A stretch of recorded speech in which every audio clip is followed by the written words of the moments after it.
How to use eBay mobile app. If you want to use the eBay mobile app, you need to follow the steps. Depending on the type of device that you're using, you want to install the app from your respective app store. On the search address bar, you want to type in eBay and install the app. In my case, I have already installed it. So you want to click on the open button. And once you've opened up, you could see that I've already created my account. So I'm going to use the browser version of it. So type in ebay.com on the web address bar and click on the first link that appears, and this is where it's going to take. Click on this initials at the top right hand side corner. Then you'll be able to see this sign up or sign in button.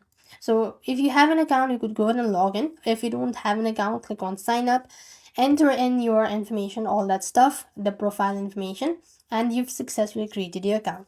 And now you could go ahead and start exploring the product on the page, or you could also, if you have a seller's account, you could also list your items, and this way you could use your mobile or eBay mobile app. That's it. I hope the video was helpful. Make sure to like, share, and subscribe. Thank you for watching. See you in the next video.